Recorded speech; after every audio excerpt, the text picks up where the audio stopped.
ખબરોમાં બન્યા રહેવા માટે બેલ આઇકોન દબાવો અને એબીપી અસ્મિતાને સબસ્ક્રાઇબ કરો. ખાસ કરીને એમની સાથે વાત કરવાનો અત્યારનો ઉદ્દેશ એ છે કારણ કે તેઓ કોવિડ पर रिसर्च પણ કરી રહ્યા છે. डॉक्टर धीरज, स्वागत है आपका एबीपी अस्मिता पर. अभी इंडिया में जो भी स्थिति है, अगर आप उसकी कंपैरिजन करते हैं तो कोविड के मायने देखें तो इंडिया कहाँ पर है? Thank you for getting me back. ये एक्चुअली सिचुएशन काफी डायनेमिक होती है. इंडिया अभी भी अगर आप ओवरऑल असेस करिए वर्ल्ड पैनल पे तो स्टेज 2 पे है. हाँ, कई पॉकेट्स ऐसी हैं जो बहुत तेजी से ग्रो कर रही हैं. उसके कई रीजंस हैं, जैसे कि कई जगह एक ग्रुप जो कि दिल्ली से स्प्रेड हुआ, उसके बाद सीरियसली सोशल आइसोलेशन ना फॉलो करने के भी कुछ रीजंस थे. लेकिन प्रधानमंत्री जी ने बहुत अच्छा नेशनल लॉकडाउन किया, जिससे उसको काफी हद तक कर्टेल किया गया. तो अभी इंडिया डेफिनेटली स्टेज 2 में है, लेकिन कई जगह पे बहुत तेजी से ग्रो कर रहा है. इसीलिए जो लॉकडाउन है उसको मुझे तो ये लगता है 3 मई के बाद भी बढ़ाना चाहिए ऐसी जगहों पे जहाँ पे काफी हाई इंटेंसिटी की पॉकेट्स हैं, जैसे कि इंदौर एक देखा गया है, अहमदाबाद में भी कुछ इलाके हैं. और जरूरी नहीं है कि पूरा देश एक साथ एक स्टेज में जाए. कई पॉकेट्स, अगर आप स्टेट को समझिए तो स्टेट से भी कम डिस्ट्रिक्ट लेवल पे जोन्स को डिवाइड कर, जैसे इंडिया में अभी रेड ऑरेंज ग्रीन सिस्टम है, एक बहुत अच्छा सिस्टम है, साइंटिफिकली प्रूवन सिस्टम है. लेकिन जरूरी है कि ये लोग जो कि हॉट जोन्स में हैं वापस ना चले जाएं दूसरी स्टेट में. जैसे आज मैं इंडिया के मीडिया पे देख रहा था कि हरियाणा के हेल्थ मिनिस्टर काफी कंसर्न थे कि दिल्ली से लोग आ रहे हैं हरियाणा में, इन्फेक्शन स्प्रेड हो रहा है. तो एक जेन्युइन कंसर्न है. देखना चाहिए कि हाई स्पॉट एरिया के लोग कम्युनिकेट ना करें इधर उधर, उससे इन्फेक्शन बढ़ सकता है. और इवेंचुअली क्योंकि भारत एक विकासशील देश है, हमारे पास रिसोर्सेज लिमिटेड हैं, हम काफी देर तक लॉकडाउन नहीं कर सकते. इकोनॉमी के ऊपर भी बहुत बड़ा इम्पैक्ट पड़ता है.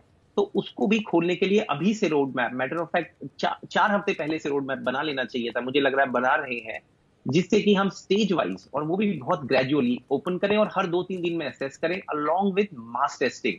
मास टेस्टिंग हमें करनी चाहिए पेनिट्रेंस के लिए, देखने के लिए कि कितने ऐसे लोग हैं जो एसिम्प्टोमेटिक कैरियर हैं या जिनके अंदर बहुत माइल्ड सिम्टम्स थे और वो ठीक हो चुके हैं, जिससे कि हम इम्यूनोग्लोबुलिन एंटीबॉडी टेस्ट कहते हैं, IgM हमारा एक्यूट इन्फेक्शन से रिकवरी के टाइम और उसके दौरान बढ़ जाता है. इम्यूनोग्लोबुलिन जी की अगर आपका पास्ट में एक्सपोजर है, कई ऐसी स्टडीज दिखा रही हैं कि अगर आपके पास इम्यूनोग्लोबुलिन जी है, सार्स और मर्स जो कि कोरोना से एसोसिएटेड सेम फैमिली के वायरसेस थे, लेकिन SARS-CoV-2 जो कोविड करता है वो तो बिल्कुल ही नया वायरस है.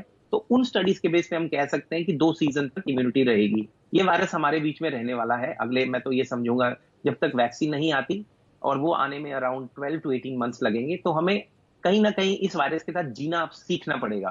सोशल डिस्टेंसिंग एक नया नॉर्म होगी जब कोविड जहां पर भी खुलेगा, जो कि बहुत, जैसे कई ऐसे डिस्ट्रिक्ट हैं जहां कोई केस नहीं है, वहां तो धीरे धीरे खोलना चाहिए क्योंकि इकोनॉमी के लिए बहुत जरूरी है. लेकिन जब खोलें तो इसका बहुत जरूरी से ध्यान रखें कि सोशल डिस्टेंसिंग फिर भी रहे. ऑफिस के अंदर शिफ्ट्स में लोग काम करें, जैसे अमेरिका में हो रहा है. क्यूबिकल्स अगर हो सके तो उसे मैनेज करिए, पूरी सर्फेसिस को कई बार डिसइंफेक्ट करिए, हैंड वॉश रखिए, मास्क वेयर करिए, ऑफिस में भी मास्क वेयर करिए, और हो सके तो ज्यादा से ज्यादा लोगों को घर से काम करना चाहिए. और अगर जरूरी है तो शिफ्ट्स, जैसे कि मैं पहले भी कह चुका हूं कि अगर एक कंपनी में 1000 लोग काम करते हैं तो 500 लोग हर ऑल्टरनेट डे में या 350 लोग हर तीसरे दिन काम करें तो वो बेटर रहेगा. और अगर ऐसे इंप्लॉयज हैं जिनके घर पे ओल्ड लोग हैं या डिजीज लोग हैं, जैसे कि आप डायबिटीज के, कैंसर के मरीज हैं या क्रॉनिक इलनेसेस हैं जिसकी वजह से इम्यूनिटी कम है, तो उन्हें तो ज्यादातर से घर पे ही रहना चाहिए.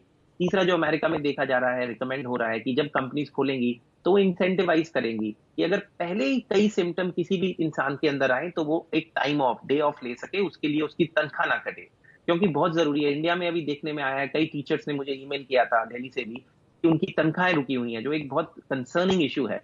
क्योंकि एजुकेशन रुकनी नहीं चाहिए. जहां तक हमें समझ आ रहा है, एजुकेशन और एंटरटेनमेंट, जो मूवी इंडस्ट्री है, स्कूल कॉलेजेस, वो तो काफी western countries, Germany, France, Italy, उन्होंने डिसाइड किया है कि साल के एंड तक नहीं खोलेंगे और टेली टीचिंग से काम करेंगे. तो टेली टीचिंग को बहुत तेजी से प्रोत्साहित करना चाहिए भारत के अंदर, और मुझे लग रहा है कुछ हो भी रहा है. लेकिन हमेशा याद रखना जरूरी है, जो छोटे गांव में लोग हैं, जो मजदूर वर्ग के लोग हैं, उनके पास स्मार्ट डिवाइसेस नहीं होते. तो मैं तो कहीं ना कहीं ये रिकमेंड करूंगा और प्रार्थना करूंगा कि पब्लिक और प्राइवेट सेक्टर पार्टनरशिप गवर्नमेंट के साथ मिलके स्मार्ट टैब्स प्रोवाइड करे गांव के अंदर गरीब लोगों को, ताकि उनको टेली हेल्थ के थ्रू भी आप कनेक्ट करके उनका इलाज भी कर सकते हैं, उन्हें रिकमेंडेशंस भी दे सकते हैं. एक पूरा डिवाइस पूरी फैमिली की प्रॉब्लम्स को सॉल्व करने की एबिलिटी रखता है, हेल्थ केयर की और एजुकेशन की भी. काफी इंटरनेट इंडिया में अच्छा कनेक्टेड है. तो वाईफाई से कनेक्ट करके आप टीचिंग भी कर सकते हैं और डॉक्टर के साथ इंटरैक्ट भी कर सकते हैं बेसिक सर्विसेज के लिए, जो काफी हैम्पर हो जाती है।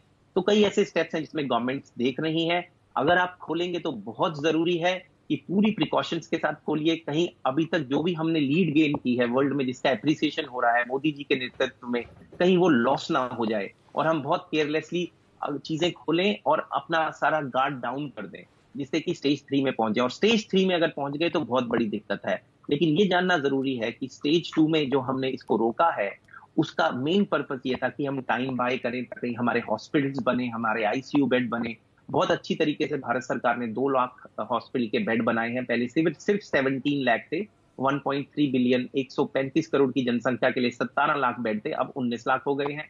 135 करोड़ की जनसंख्या के लिए पहले जो आईसीयू 70,000 बेड थे, अब वो तकरीबन 1 लाख के करीब पहुंचने वाले हैं। और होप करता हूं सब में वेंटिलेटर्स हों, वो बहुत जरूरी है। साथ में एक चीज और मैं बार बार ये बोलता हूं कि आप वेंटिलेटर भी बना लेंगे, मशीन भी बना लेंगे, पार्ट्स भी बना लेंगे, लेकिन आप वो डॉक्टर्स और नर्सेज कहां से लाएंगे? तो इस टाइम मैसिवली टेली टीचिंग की जरूरत है। ज्यादा से ज्यादा हेल्थ केयर प्रोवाइडर्स को टीच करिए कि वो आईसीयू को मैनेज कर सकें और केयर प्रोवाइड कर सके इमरजेंसी रूम में। अमेरिका में तो जो फेलोशिप करते हैं, जो सब स्पेशलाइज्ड डॉक्टर्स हैं, उनको भी प्राइमरी केयर में बुलाया जा रहा है। कई मेडिकल स्कूल्स ने अपने स्टूडेंट्स को अर्ली ग्रेजुएट कर दिया है, वो भी बहुत जरूरी है। और इंडिया में तो 20 से 24 हजार कई ऐसे विदेशी स्टूडेंट हैं जो हर साल एग्जाम देते रहते हैं, कुछ नंबर से रह जाते हैं। तो कहीं ना कहीं उनके स्मार्ट पोर्शन को भी इंटीग्रेट किया जा सकता है, ताकि वो वर्क फोर्स भी आए। आपको याद रखना होगा कि हमें तैयार रहना है, हमें होप करना है कि हमारी प्रॉब्लम सॉल्व हो, लेकिन होप एक लास्ट रिसोर्स नहीं हो सकता या सिर्फ एक ओनली वेपन नहीं हो सकता। हमें स्टेज 3 से लड़ने के लिए तैयारी अभी से करनी पड़ेगी। इसमें मैन पावर भी लगेगी, इक्विपमेंट भी लगेगा और पूरी सोसाइटी का सपोर्ट गवर्नमेंट की पॉलिसीज को भी लगेगा। जी डॉक्टर कौल, आपने जो बताया कि ये सारी जो चीजें हैं, लॉकडाउन अगर उठता है, निकाला जाता है तो क्या करना है आपने बताया, लेकिन ये भी है कि सरकार तय करेगी आखिर में लॉकडाउन को क्या करना है। लेकिन आपके ओपिनियन में क्या लगता है, लॉकडाउन हटाना चाहिए अभी? देखिए, लॉकडाउन जैसे मैंने पहले बताया, कई ऐसे डिस्ट्रिक्ट्स हैं जहां पे बिल्कुल भी केस नहीं है, लेकिन हमें कैसे पता कि वहां केस नहीं है जब तक हम सर्वेलेंस टेस्टिंग न करें?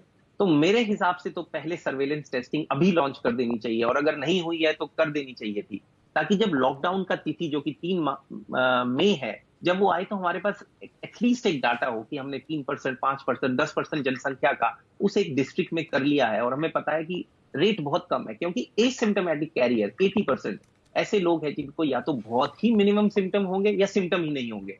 और अब तो ये देखने में आ रहा है कि पेशेंट्स बहुत ही अलग अलग सिम्टम्स के साथ आ रहे थे। मैंने 3 हफ्ते आपके मीडियम से भी बताया था, कई पेशेंट्स डायरिया के साथ आ रहे हैं, कई पेशेंट हार्ट अटैक की कंप्लेन के साथ आ रहे हैं, बाद में पता लगता है कोविड है। और अभी एक स्टडी आई है कल जो पब्लिश हुई, जिसमें हमें दिख रहा है कि 12 पेशेंट जो हॉस्पिटल पहुंचे स्ट्रोक की कंप्लेंट्स के साथ, कोई अदर कंप्लेन नहीं, सिर्फ स्ट्रोक, ना खांसी, ना जुकाम, ना बॉडी एक, ना फीवर, कुछ भी नहीं, स्ट्रोक आते हैं। और जनरली स्ट्रोक के पेशेंट 10% उनकी मोर्टेलिटी होती है। मतलब अगर 10 पेशेंट स्ट्रोक के साथ आएंगे तो उसमें से शायद 1 पेशेंट मर जाए। यहाँ पे जो 12 पेशेंट आए थे उसमें से 6 पेशेंट मर गए, 50% मोर्टेलिटी, जो बहुत ही अलार्मिंग साइन है। और ये देखने में आया कि ये लोग अस्पताल से घर आने में देरी कर दी, क्योंकि सबको कोविड से आजकल डर लग रहा है। उससे डरने की जरूरत नहीं है, अटेंशन लेनी चाहिए थी। और साथ में हमें ये भी देखने में लगा कि एक ब्लड वेसल के इफेक्ट होने की जगह पूरे ब्रेन की काफी वेसल्स इफेक्टेड थी। और बाद में अगर हमने इनके अंदर से क्लॉट भी निकाल लिया और ये दिखा कि बड़े सारे ऑर्गन्स इफेक्टेड थे, किडनी फेलियर हुई, मल्टी ऑर्गन फेलियर हुआ।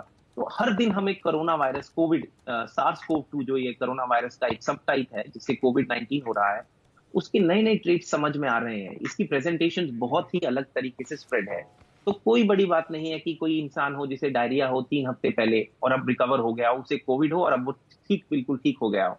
तो और तीसरी एक और चीज आ रही है कि फीवर, जिसको कि हम एयरपोर्ट्स पे पहले स्क्रीन करते थे, अब ये समझ आ रहा है कि 80% लोगों को तो हो सकता है फीवर भी ना हो। और जो क्लिनिकली सिम्टोमेटिक पेशेंट है उनके अंदर फीवर के सिम्टम शायद 3 दिन बाद आए, पहले बॉडी एक्स का आ जाए या हेड एक का आ जाए या डायरिया का आ जाए।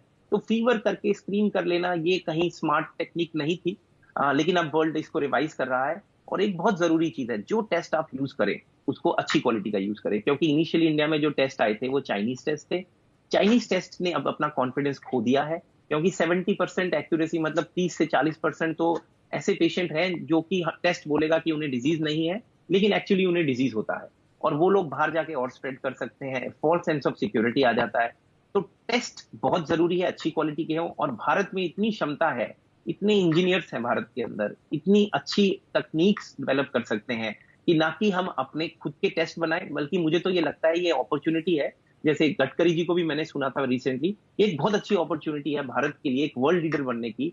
जैसे हाइड्रोक्सीक्लोरोक्विनीन 70% हम बनाते हैं, हम टेस्ट भी बना सकते हैं, हम पीपीईज भी बना सकते हैं, हम वेंटिलेटर के पार्ट्स भी बना सकते हैं और एक पूरे वर्ल्ड को सप्लाई कर सकते हैं। आपको ये जानना जरूरी होगा कि वर्ल्ड की इकोनॉमी इस टाइम ठप हो चुकी है और भारत के पास इस टाइम अपॉर्चुनिटी है। अनएम्प्लॉयमेंट भी काफी है इंडिया में, एजुकेटेड लोग भी हैं, तो उन्हें यूज करिए, इंजीनियर्स को यूज करिए, फैक्ट्रीज को 24/7 चलाइए ताकि पीपीईज की रिक्वायरमेंट खत्म हो, हमें किसी और देश से, खासतौर पे ऐसे देश जिनकी रेपुटेशन अच्छी नहीं है उनसे ना लेना पड़े। और टेस्टिंग हमारी खुद की हो, रोजगार रहे, डॉलर घर में रहे और हम दूसरों को भी एक्सपोर्ट कर सके, जिससे हमारा नाम बढ़े। अभी रिसेंटली मुझे पता लगा था कि गुजरात में 1 लाख रुपए का वेंटिलेटर बन रहा है, वो तो एक एक्सीलेंट न्यूज है। तो इस टाइप की लघु उद्योग, स्वदेशी, महात्मा गांधी गुजरात की धरती से उन्होंने स्वदेशी का नारा कई 100 साल से भी पहले दिया था, वो अब नारा हमें यूज करने की जरूरत है, हमें स्वदेशी पे लाना चाहिए। और जितना, जब तक हम स्वदेशी नहीं करते तो एक अच्छी कंपनी जैसे साउथ कोरिया, फिनलैंड, यूएस की कंपनीज को यूज करिए, लेकिन स्वदेशी को माइंड रखते हुए कि जल्दी से जल्दी इसे बढ़ाएं ताकि रोजगार मिले, बहुत जरूरी है। जी डॉक्टर कौल, धन्यवाद, आप हमारे साथ जुड़े और जानकारी दी।